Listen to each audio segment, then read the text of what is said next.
Baik, Bapak dan Ibu sekalian, pada malam hari ini 1 jam bersama LTI berupaya untuk belajar dari Ibu Ailing ya mengenai purpose driven leadership ya. Yang saya percaya bahwa ini akarnya dari buku Purpose Driven Life yang dikarang oleh Rick Warren pada tahun 2002.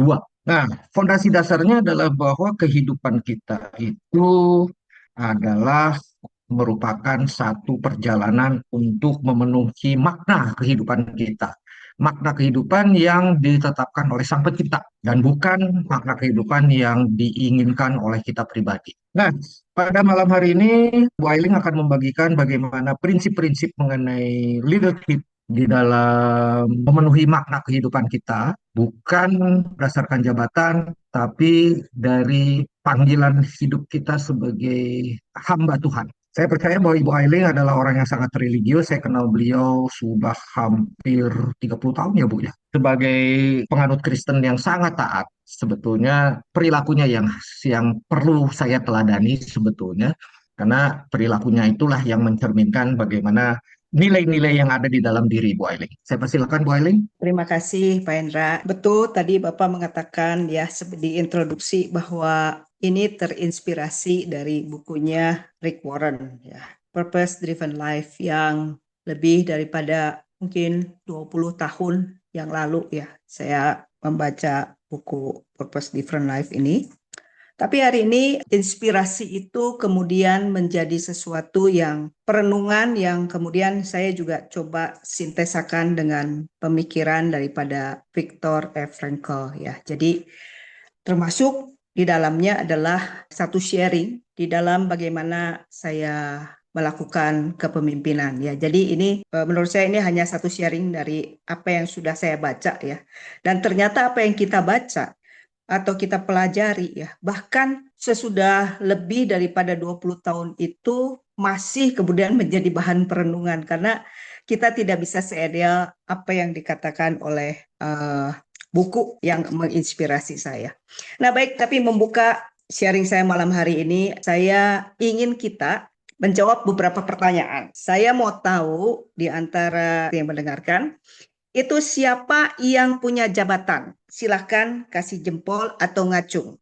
Baik itu di sekolah mungkin ya, jadi kepala sekolah, jadi manajer, jadi supervisor, jadi direktur, atau jadi ketua RT mungkin ya. Siapa di sini? Coba saya mau tahu dari 14 orang ini. Yang punya jabatan di pekerjaan, di lingkungan sosial, di gereja mungkin ya, di masjid. Ada? Saya akan lihat, Cung. Kenapa tidak ada yang ngacung? Pak Andri, Anda punya jabatan. Oke, Pak Taufik. Oke, Pak Hendra. Ada lagi, Kang Dudik punya jabatan. Ada Ibu Helen ya. Ini yang ngaku cuman baru 4, ini yang lain yang nggak ngaku punya jabatan. Bagaimana ini? Aduh, ada Ibu Berlina juga. Ya, tapi di sini saya yakin lah ya, ada banyak di antara kita ini yang punya jabatan, ya. Dan itu kita bisa cukup mudah mengatakannya, oke, saya punya jabatan ini, saya punya jabatan itu, ya. Kata Pak Suli, saya enggak punya atau Pak sebagai guru apa dosen. Oke, nah pertanyaan yang kedua, ya. Coba di sini siapa yang punya pengaruh? Artinya begini, yang kata-katanya didengar sama orang lain gitu kan, yang keputusannya itu bisa mengubah hidup seseorang. Ada tadi kan yang punya jabatan, ya banyak di antara kita punya jabatan. Tapi di sini kalau buka mulut ngomong begitu ya, siapa yang kemudian punya pengaruh sehingga orang yang mendengarkannya itu oh ya benar, oh ya kita ikutin dah. Nah ini dia. Saya punya Pak Sulis ya. Ada lagi? Tapi memang pertanyaan yang kedua menurut saya agak cukup sulit ya karena tidak mudah juga bagi kita ini kalau kita bicara ya oh saya Bu Andri. Oh oke. Oh, syukurlah Pak Andri ya. Kalau Anda membicarakan sesuatu ternyata orang bisa nurut ya. Nah, menarik ya. Tadi pertanyaan pertama itu mudah dijawab. Kemudian pertanyaan kedua mungkin buat kita sedikit berpikir ya. Kalau kita jujur, antara dua hal tadi, yang pertama adalah jabatan dan pengaruh adalah dua hal yang sangat berbeda. Ada orang yang punya jabatan tinggi tapi nggak didengar siapa-siapa. Ya mungkin kalau kita lihatlah apa yang terjadi dengan Indonesia begitu ya. banyak kan orang-orang tertentu itu, ya saya tidak mau bilang namanya yang ngomong begitu kan, tapi mungkin yang dengar terutama rakyat kok kayaknya enggak terlalu banyak begitu ya. Dan ada orang yang nggak punya jabatan, tetapi orang tersebut itu didengarkan karena ada orang-orang yang kemudian berubah atau mendapatkan benefit dari apa yang dikatakan oleh yang bersangkutan. Nah, saya sekarang mau meminta Bapak Ibu untuk memikirkan juga, adakah satu orang di dalam hidup Bapak atau Ibu ya, yang sangat berpengaruh di dalam kehidupan Bapak Ibu ya. Bukan yang paling berkuasa ya, tapi yang paling berpengaruh. Oke. Kata Pak Hendra tadi cara tapi tidak diikutin. Saya akan minta mungkin nanti satu dua orang untuk sharing ya. Ini ada Pak Tony, kawan saya Pak Tony. Pak Tony, boleh sharing Pak Tony? Ya, Bu Ailing, selamat sore. Selamat sore Manggil. Pak Tony. Ya, Ya, gimana? Sharing ya apa yang mengenai harus disaringin nih? siapa nih yang paling berpengaruh dalam kehidupan Pak Tony? Ya, tentunya saya di gereja yang mempengaruhi banyak pola pikir, kehidupan, dan lain sebagainya. Dan teman-teman seperti Pak Franky ya mengubah kadangkala paradigma juga. Setiap orang ya yang ada di sekitar tentu sangat mempengaruhi dalam kehidupan saya. Ya, saya di gereja memang punya jabatan juga sih, tapi ya nggak harus gimana ya. Di Full Gospel juga punya jabatan. Memang kalau di dunia kerohanian, selama kita benar ya pasti banyak orang yang mengikuti begitu, karena itu kebenaran. Ya. Kalau di dunia yang lain ya tentu bisa terjadi perdebatan, begitu kan? Ya pro dan kontra. Ya. Tapi di dunia kebenaran ya mutlak gitu kan, nggak bisa ditawar kebenaran, keadilan nggak bisa ditawar-tawar. Jadi pasti diikuti oleh orang yang benar. Ya. Mungkin itu Bu Ai. Ya, terima kasih Pak. Tapi ada satu orang khusus nggak Pak yang memang sangat mengubah hidupnya Pak Tony? Yang mengubah Iya. apa ya? Kalau orang tua kan saya dari kecil ya memang mempengaruhi juga, cuman nggak terlalu mempengaruhi, mengarahkan, karena orang tua saya dulu pisah, jadi saya ya hidup dari SMA udah meninggalkan kota Tasikmalaya, ya yang paling pengaruh sih rekan-rekan sepelayanan ya. Oh, ya bersyukur ya Pak. Ada yang kemudian punya pengaruh ya Pak, bukan karena Iya. jabatannya kan Pak Tony ya. Iya. Oke.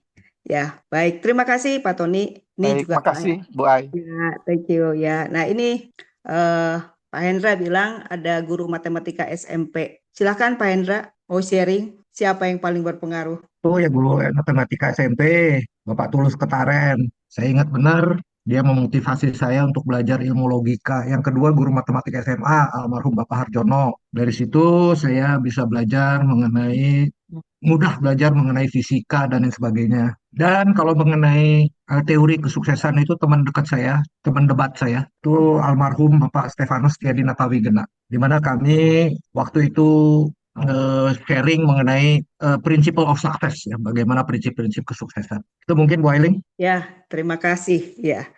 Dari dua rekan kita bisa melihat ya bahwa yang berpengaruh di dalam kehidupan itu mungkin bukan seorang menteri atau mungkin bukan seorang CEO, tapi yang muncul mungkin tadi ada bapak-bapak guru ya, ada seorang rekan kerja begitu kan. Dan ini tuh orang-orang yang mungkin tidak punya posisi, tetapi mereka memimpin hidup kita ya. Dan malam hari ini saya ingin mengajak Bapak Ibu untuk membicarakan satu hal sederhana tapi mengubah segalanya. Kepemimpinan sejati tidak lahir dari posisi. Itu mungkin yang perlu kita sama-sama highlight ya. Kepemimpinan sejati itu lahir dari purpose atau makna. Dari tujuan hidup yang jelas, dan oleh sebab itu malam hari ini saya memberikan judul sharing saya itu adalah Leading with Purpose, Not Position. Baik, kita akan lihat ya perbedaan antara posisi atau purpose ya. Posisi itu tuh diberikan oleh orang lain. Kemudian karena diberi gitu kan ya, itu bisa dicabut kapan saja. Hari ini mungkin kita bisa menjadi direktur, tetapi karena itu pemberian, besok lusa kalau mau diganti ya bisa dicabut kan ya. Terus posisi diberikan kewenangan, tetapi posisi itu bisa juga selesai begitu ya ketika ada badai atau hal-hal yang tidak menyenangkan itu tiba. Ya, jadi artinya kalau posisi itu kayak kita bangun rumah di tanah orang lain ya. Nah, sedangkan kalau kita berbicara mengenai purpose atau makna, itu tuh lahirnya dari dalam gitu ya. Kemudian itu tuh nggak bisa dicabut oleh siapapun. Karena itu milik kita yang dari dalam. Kemudian itu memberikan kekuatan dan makna, dan itu bisa bertahan di dalam krisis ya.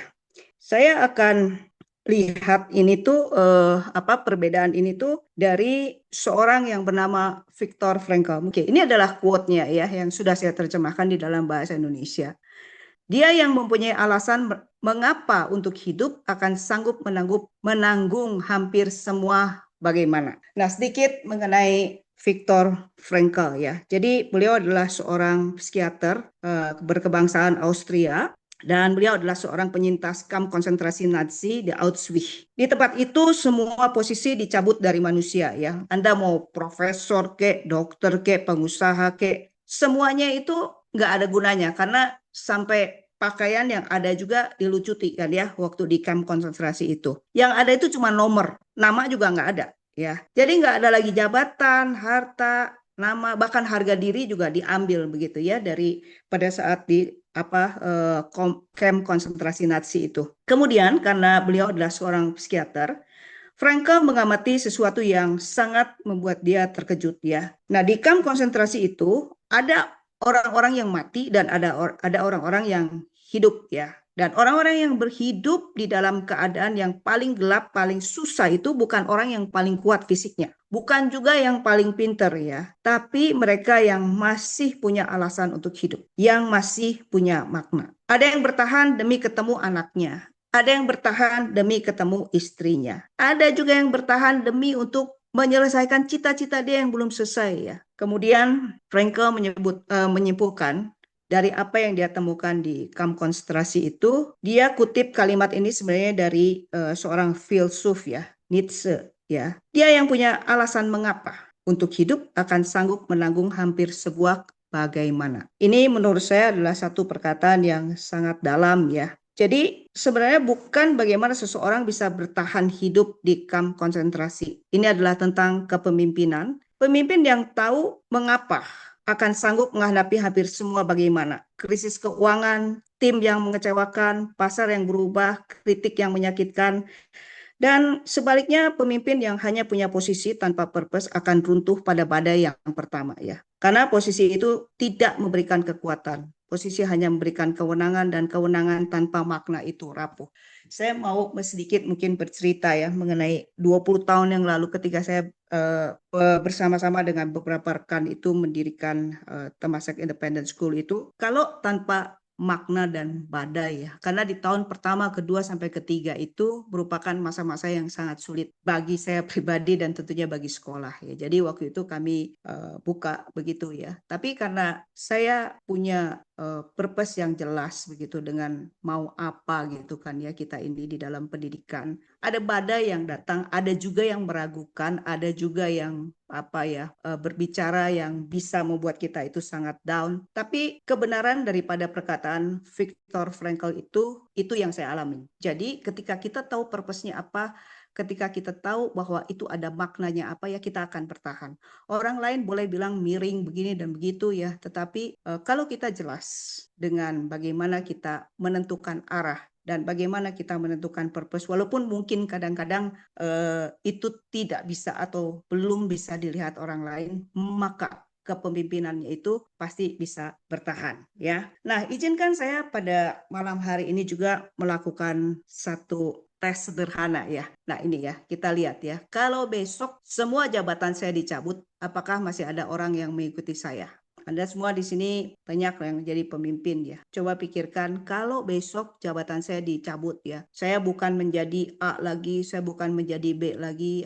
Apakah akan ada yang mengikuti kita? SK-nya ditarik, kartu namanya nggak berlaku, nama saya dihapus dari struktur organisasi ya. Kalau jawabannya iya, ya maka selama ini orang mengikuti kita itu bukan karena ngikut kita yang sebenarnya, tetapi ngikut kursi di dalam hal ini jabatan ya. Dan kalau jawabannya tidak, ya berarti selama ini memang yang diikutin adalah Anda ya. Jadi kalau kita tanpa jabatan, tanpa siapa-siapa dan orang tetap ikut kita, maka ini menjadi satu sedikit lah untuk membuktikan bahwa kita adalah pemimpin yang melead dengan purpose atau dengan makna. Nah, saya ingin membagikan juga sedikit tadi perbedaannya dengan, nah ini yang terkenal atau kita mengenal ya, John Maxwell adalah seorang penulis, juga pembicara, trainer yang sangat baik di bidang kepemimpinan. Nah, John Maxwell itu kan punya yang paling terkenal ya, buku dia itu Five Level of Leadership ya. Kalau kita bandingkan apa yang tadi baru saya katakan dengan purpose leadership ya dengan yang dikatakan oleh John Maxwell, maka kalau posisi itu sebenarnya itu kayak bagian yang paling bawah ya, position. Karena ini yang dikatakan Maxwell, ya level 1 adalah position, yaitu orang mengikuti karena harus. Ya, karena Anda adalah direkturnya, maka ya bohwat lah ya, orang harus ikut gitu kan. Karena Anda ownernya, maka bohwat lah orang. Itu kepemimpinan yang paling rendah menurut Maxwell. Karena ada posisi, maka you minta orang lain untuk kerja, mereka akan kerjakan. Yang kedua adalah permission. Orang yang mengikuti kita karena mereka yang mau voluntarily ya, jadi ikut begitu kan kepada kita. Yang ketiga adalah yang by production. Karena Anda ada punya hasil terhadap organisasi atau punya kontribusi. Itu baru level 3 ya. Jadi kita nih memimpin, berhasil begitu ya. Ini baru level 3. Kita punya kontribusi. Yang keempat adalah people development. Karena kita berhasil menumbuhkan kita punya tim. Dan yang kelima adalah yang disebut pinnacle oleh Maxwell, itu adalah karena of who you are. Oleh karena siapa Anda. Ini menurut saya tidak banyak ya di dalam kepemimpinan itu. Biasanya orang, yaitu yang paling gampang ya, yang tadi, yang pertama ya emang given gitu kan. Ya udah, dialah atasan saya ya, udahlah saya ikut dia gitu kan. Tapi begitu udah nggak jadi atasan, goodbye begitu ya. You are not relate with me, ya udah gitu kan. Yang kedua yang voluntary dan production, biasanya orang berada di level 3 atau 4 ya, pemimpin-pemimpin besar itu. Di pemimpin-pemimpin yang sangat besar itu karena siapa Anda. Dan siapa Anda ini yang saya terjemahkan adalah menjadi pemimpin yang mempunyai makna ya, atau pemimpin yang memimpin dengan makna atau purpose. 3 tanda ya. Jadi seorang yang pemimpin yang digerakkan oleh purpose. Yang pertama adalah pemimpin yang melayani, bukan yang dilayani. Pemimpin posisi mengukur dirinya dan seberapa banyak orang yang melayaninya ya. Jadi kalau orang punya posisi itu biasanya ya nanya, ya orang maunya melayani dia kan. Tetapi terbalik sekali dengan pemimpin yang dengan purpose ya, dia akan mengukur keberhasilannya dengan seberapa banyak orang yang bertumbuh karena dia. Satu dilayani, satu yang bertumbuh. Kalau Anda punya ciri-ciri bahwa Anda menumbuhkan orang lain, Anda membantu orang lain supaya lebih hebat dari Anda, itu mungkin Anda menjadi tanda pemimpin yang pertama. Tapi kalau kita sebagai pemimpin kemudian hanya bisanya itu suruh-suruh saja begitu ya, kemudian dilayani oleh orang lain, mungkin Anda bukan tergolong yang ini, memimpin dengan purpose. Ini tanda yang pertama ya. Oke, kita move kepada tanda yang kedua, yaitu konsisten saat tidak dilihat. Atau dengan kata lain, ini adalah integrity ya. Ini cukup sulit ya, karena definisi saya mengenai integritas adalah kepemimpinan tanpa penonton. Siapa kita saat kita tidak dilihat orang? Itulah pemimpin atau diri kita yang sebenarnya. Pemimpin posisi itu akan tampil baik saat disorot ya, kemudian rapi mungkin pada saat ada kamera, lalu ramah gitu kan ya saat ada atasan. Tapi waktu itu semua nggak ada gitu kan ya, mungkin dia akan melakukan ya hal yang sebaliknya. Tetapi pemimpin purpose itu akan sama di depan dan di belakang karena dia tidak sedang berakting untuk siapa-siapa, karena sedang menjalankan makna hidupnya. Dan inilah rahasia mungkin secret ya. Orang-orang di sekitar kita itu jauh lebih jeli daripada yang kita kira ya. Anak-anak, murid ya, tahu guru mana yang tulus gitu kan ya. Karyawan juga tahu bos mana yang baik dan yang jujur. Dan kita tidak bisa memasukkan integritas di dalam jangka panjang. Buddha Gautama itu pernah mengatakan demikian. Ada 3 hal yang tidak bisa disimpan lama-lama. 1, matahari. 2, bulan. Dan yang ketiga adalah kebenaran atau integritas ya. Jadi kita tidak bisa memasukkan integritas ya. Karena cepat atau lambat siapa kita yang sebenarnya akan segera terlihat. Dan di dalam dunia bisnis saya sering melihat ya bahwa kontrak yang nilainya mungkin miliaran itu gagal atau berhasil bukan karena angka, tetapi karena kepercayaan. Orang mau tanda tangan dengan pihak yang mereka percaya, yang menepati janji, dan itu pada saat tidak diawasi. Reputasi dibangun bertahun-tahun bisa hancur dalam satu keputusan yang tidak jujur. Purpose menjaga kita dari keputusan itu karena orang yang tahu untuk apa dia hidup tidak akan menjual masa depannya demi keuntungan sesaat. Ini masalah integritas itu tidak bisa diperjualbelikan ya. Jadi mungkin ini kecil gitu kan ya. Ini saya bisa main-main begitu ya. Tapi di saat itulah sebenarnya ketika kita tidak punya penonton, maka sesungguhnya integritas kitalah yang sedang diuji. Dan pemimpin yang digerakkan oleh purpose itu akan sangat menjaga integritas ya. Yang ketiga, penting sekali untuk membentuk lingkungan dan bukan hanya memberi perintah. Nah, ini menurut saya sangat jarang ya dibicarakan ya. Karena pemimpin yang terbaik itu biasanya tidak terlihat seperti sedang memimpin. Pemimpin yang menggunakan posisi itu mengubah atau membuat orang itu hanya dengan instruksi kerjakan ini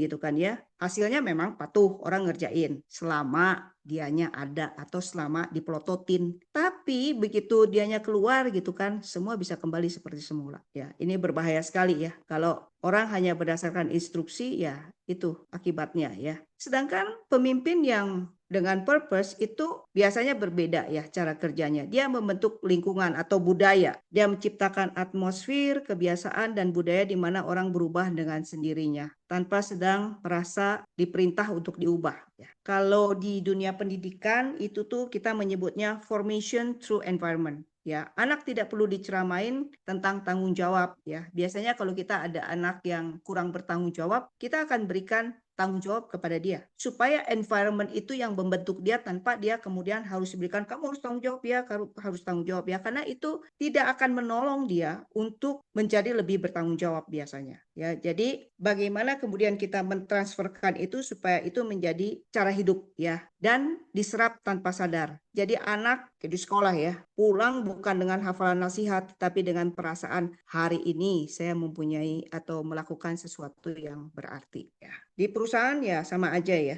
Sebenarnya budaya adalah pemimpin yang bekerja 24 jam tanpa digaji. Kalau kita punya budaya yang baik ya, itu tuh akan memimpin setiap orang bekerja dengan baik. Kalau budaya kerjanya jujur, karyawannya juga jujur.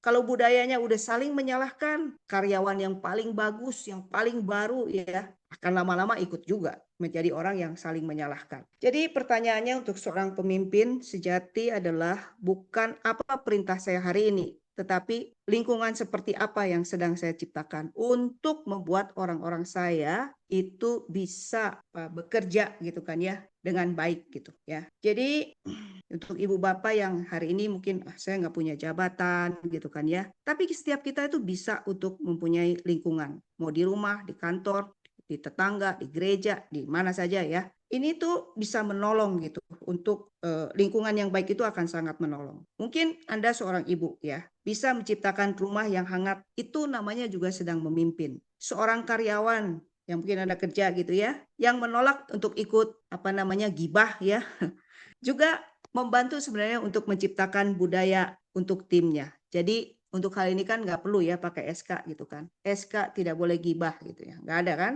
Tapi kalau Anda karyawan bisa mereduksi atau tidak ikut ya di dalam budaya yang buruk, sebenarnya kita sedang berupaya untuk membangun budaya yang baru. Oke, dari 3 ciri ya yang saya sampaikan, seberapa Anda mempunyai, mungkin ada yang punya 1, mungkin ada yang punya 3, ya bersyukur kalau Anda punya semuanya. Ini menjadi tanda-tanda bahwa Anda adalah memang driven daripada kepemimpinannya berdasarkan makna ya. Oke, di sini yang penting sekali adalah budaya adalah pemimpin yang bekerja 24 jam tanpa digaji. Nah, ini kalau kita bisa menciptakan budaya yang bagus, maka itu akan menghasilkan terutama di perusahaan ya, pasti hal yang lebih produktif dan bagus. Nah, sekarang ada bagian terakhir ya yang saya mau sampaikan.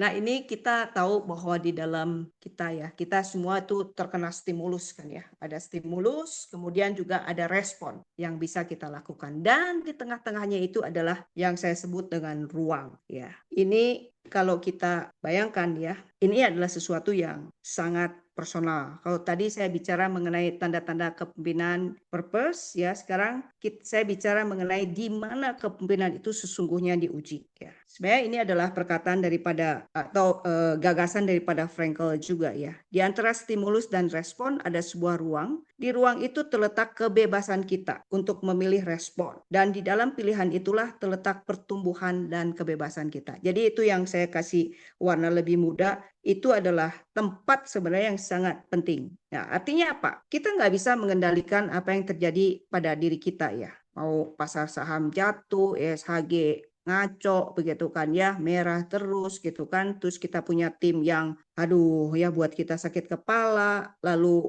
vendor nggak pasti gitu kan ya, lalu ada mungkin partner kerja kita juga yang ingkar janji, lalu mungkin kalau yang di rumah anak bisa sakit, suami bisa sakit ya, dan beberapa rencana kita bisa gagal. Itu namanya stimulus ya, dan itu akan selalu datang dan terjadi pada diri kita. Tetapi ada satu di sini ruang yang mungkin bisa beberapa detik ya sebelum kita merespon antara kejadian dan reaksi kita. Dan di ruang kecil itulah kepemimpinan hidup atau mati. Di bagian ruang yang itu yang tertulis dengan warna biru yang lebih muda ya. Pemimpin yang buruk membiarkan stimulus langsung jadi respon. Dihina langsung balas ya. Kalau ditekan langsung panik. Gagal langsung bilang A, B, C, U yang salah. Ya, itu seperti nggak ada ruang ya. Itu hanya memantulkan aja, ada stimulus direspon gitu kan. Responnya hanya memantul seperti bola. Tetapi pemimpin sejati itu akan memperlebar ruang itu. Biasanya orang yang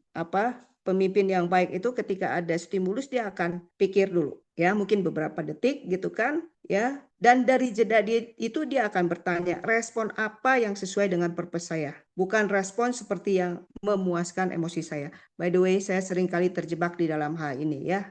Kadang saya berhasil, kadang saya tidak ya. Jadi kadang saya bisa memantul juga, kadang saya bisa menggunakan pemikiran yang lebih rasional ya dan calm untuk merespon satu kejadian. Tapi ya disinilah jatuh bangunnya ya. Jadi kepemimpinan tidak diuji saat semua berjalan lancar, saat semua rencana baik ya, siapapun bisa terlihat seperti pemimpin. Betul? Ya, kalau semuanya mulus gitu kan, wah dia berhasil. Coba kasih badai ya, karena kepemimpinan itu diuji di dalam krisis, saat kontraknya dibatalkan, saat orang di belakang mengkhianati, kemudian saat keputusan harus diambil dan semua pilihannya nggak ada yang bagus. A begini, B begini, C begini. Wah. Dan di momen itulah orang itu nggak akan dengar sebenarnya pidato kita kayak apa gitu ya, atau speech kita atau apa yang kita omongin, nggak akan dengar. Yang akan dilihat orang itu satu aja. Mereka akan lihat respon kita itu kayak apa. Ya, karena respon di ruang yang tadi itu akan mengajarkan kepada kita lebih banyak ya tentang kepemimpinan daripada ribuan pelatihan. Saya lagi pikir-pikir banyak sebenarnya mengenai pelatihan ya, mengenai training gitu kan. Kita training A, B, C, D. Saya juga mengalami banyak hal ya dengan training, men-training begini dan begitu. Tapi pada akhirnya saya harus mengakui bahwa pengaruh kita, kepemimpinan kita itu memang berbicara lebih kencang daripada training. Bukan artinya training nggak perlu ya, training perlu banget. Training itu perlu ya, kita perlu melakukan training. Tetapi sekali lagi stimulus dan ruang tadi dan bagaimana kita merespon itu, it's like kalau satu quote satu peribahasa itu suka mengatakan bahwa a picture worth 1,000 word begitu ya. Yang ini adalah a response worth 1,000 influence begitu ya. Jadi respon kita terhadap sesuatu itu memang akan dilihat dan itu yang akan mempengaruhi kepemimpinan kita ya. Nah, jadi kalau kita hubungkan antara stimulus dengan respon ya, kita harus melihat ini dengan betul-betul ya. Karena itulah yang akan membedakan kita ya menjadi pemimpin yang katakan didrive oleh purpose atau pemimpin hanya karena posisi ya. Orang tanpa purpose akan mengisi ruang itu dengan ego, ketakutan dan amarah. Tetapi orang yang dengan purpose akan mengisi ya ruang tadi itu dengan pertanyaan sederhana. Apakah respon ini membawa saya lebih dekat pada tujuan hidup saya atau lebih menjauhkan?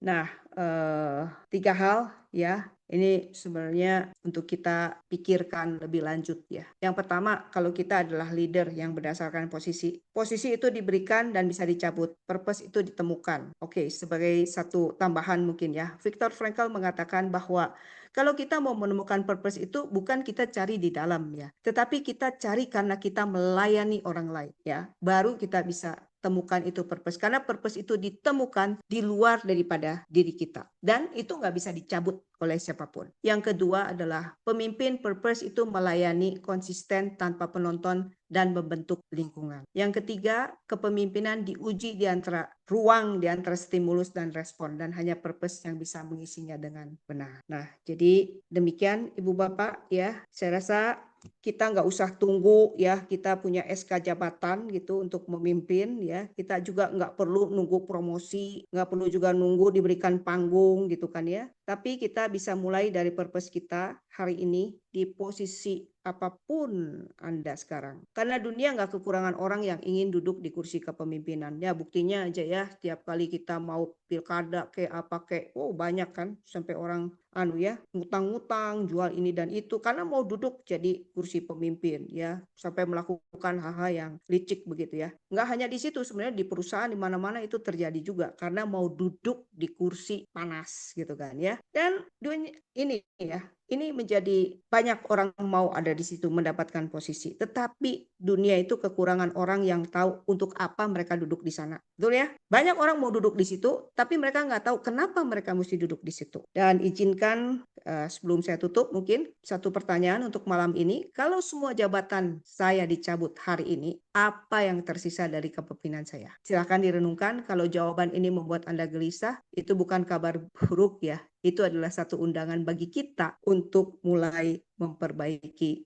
diri menjadi pemimpin yang lebih baik. Ya mungkin itu yang bisa saya sharingkan. Terima kasih. Terima kasih Bu Eling untuk paparan yang berharga, itu bahwa kita seharusnya memimpin dengan purpose, dengan makna kehidupan kita ada yang diberikan kepada diri kita. Nah, satu hal yang mungkin perlu saya ulangi, perlu saya garis bawahi adalah bagaimana kita melihat kepemimpinan itu, apakah kita melihat kepemimpinan itu sebagai posisi atau jabatan, atau peluang bagi kita untuk mengubah lingkungan. Ya, saya teringat beberapa pemimpin yang punya pengaruh besar, tapi kemudian diabaikan oleh masyarakatnya seperti Gubernur DKI Basuki Cahayapurnama, saat ini mungkin juga KDM, ya, Kang Deddy Mulyadi yang kepemimpinannya terasa di Jawa Barat, tapi mungkin kalau melihat dari rekor-rekor sebelumnya, KDM juga tidak akan bertahan lama. Baik, Bapak dan Ibu sekalian, mungkin saya ingin membuka sesi tanya jawab untuk malam hari ini, paparan yang sangat berharga. Mungkin Bapak dan Ibu sekalian bisa memperkaya dengan insight atau dengan pengalaman Bapak dan Ibu sekalian. Saya persilakan. Oh, Sir Heri, udah ngacungin jempol Sir Heri. How are you, Sir Heri? I'm fine, thank you. Hi, Bu Ailing. Halo, Hope Sir. you're well. Yeah, wow. On holiday? Well, no, not really. Still training. I think Okay. the 2 points that you made very excellently. I think the first point is about the purpose. And I found from my personal experience, Bu, that my purpose only came clearly to me in the later half of my career. I was lucky enough to be given a lot of responsibility. Even in mid-career, I had good responsibilities. I was in charge of teams. I was in charge of revenue generating, and we did quite well. But I found that the purpose of why I was doing it changed over the course of my career. So for the younger leaders who are suddenly, because of structure, change, or whatever extrinsic reasons, now find themselves in a leadership position, yang baru-baru jadi bos kecil ya. I think the purpose is usually generated by, sorry to say, but a lot of ego, money, and it's very selfish and inward. But I think that as you grow older, as you mature, and if you do keep your position, I hope that many of us here will find that the purpose of why we're doing it changes. It changes slightly. My personal experience is that, yeah, of course, when I was 35, bringing home the top dollar was my motivation for wanting to be the leader of myself. But now it's very different. It's like, I don't care. Yang penting I'm doing something good for my society, or I'm doing something good for my students. I'm doing something good for my workers. I'm doing something good for Indonesia. And the purposes will change. I think that's a point that we should not forget. And basically, the purpose, from my view, Bu, is that a lot of it is going to be internally motivated, internal motivation rather than yang dari luar. Yeah? It's going to be because you suddenly realize something. Oh, I can do this, with my pejabat. Not only can I affect my wallet, but I can also affect a lot of people's lives, a lot of people's way of thinking, a lot of welfare, a lot of social good that you can do. And I hope that the people listening to the talk this evening will bear that in mind. Find your purpose. And it's okay, I think, kalau dulu untuk dulu-duluan, yeah, that the purpose is very internal. It's really about money, about ego, about buying the nice car, about buying the nice house, going for the nice holidays. And I don't think there's anything wrong with that. But eventually, the one that will stay with you, yang long lasting, ever ready battery, itu harus a bigger purpose than yourself, bigger than your wallet, bigger than your family. If I can just take one more minute, I think the second important point I think that I can share is that I like your idea of that space, the ruangan. And I think too many leaders mistake speed and decisiveness for leadership. Mereka rasa sebagai, I have to give an answer now, this minute, and I have to be strong. Sometimes the best answer is to just say, let me think about it. Tunggu. Nanti aja. Ma'am Aileen is an expert at this. I see this all the time. Kalau harus buat keputusan nanti, Ma'am Aileen, tunggu dulu ya. Then stop. Everybody pause. Then we talk again slowly. Saya keluar, merokok, come back again. Gimana Bu? What do you think? Ya, kalau begini gini, kalau begitu gitu. We weigh our options slowly sebelum kita buat, Ma'am Aileen buat keputusan. And my message to my fellow viewers tonight is really never feel pressured to make a decision. Not all decisions will be right. Sometimes you will still be wrong. Despite, walaupun kita pikirkan, kita bertimbang ini akan salah. But don't mistake speed for leadership. Doesn't have to be, they ask, you answer. Sometimes you just have to wait, that ruangan, to breathe, to think, to consider, to make a informed decision. Begitu aja, ma'am. Thank you for the time and space, ma'am. Thank you for complimentary the things. Make it more clearer and comprehensive. Thank you, Dr. Elias. Very nice. Very good. Okay. Right. Thank you. I think it's very useful and practical to do. All right. Any other comments or question? Not necessary ini tidak perlu semuanya itu harus pertanyaan ya. Tapi mungkin tadi seperti Dr. Elias bisa satu sharing yang lebih mencerahkan begitu ya. Pak Hendra, back to you. I think Pak, kalau tidak ada yang bertanya, mungkin kita bisa close the session. Bapak dan Ibu sekalian, terima kasih atas perhatian dan kehadiran Bapak dan Ibu sekalian di 1 jam bersama LTI. Minggu depan saya ditugaskan untuk mengisi 1 jam bersama LTI oleh Ibu Lai Ailing. Dan mungkin seperti biasa saya ingin mengajak Bapak dan Ibu sekalian di minggu depan itu untuk bedah buku. Ya, karena buat saya pada akhir-akhir ini minat baca kok makin menurun ya di antara kita semua. Jadi mungkin minggu depan agendanya adalah resensi buku lagi. Nah, Ibu Aileen, terima kasih atas sharing yang berharga pada malam hari ini. Bapak dan Ibu sekalian, kita akan ketemu lagi minggu depan di 1 jam bersama LTI. Terima kasih Bu Aileen. Terima kasih Bapak dan Ibu sekalian untuk kehadiran pada malam hari ini. Salam sehat dari Bandung. Kita ketemu lagi minggu depan.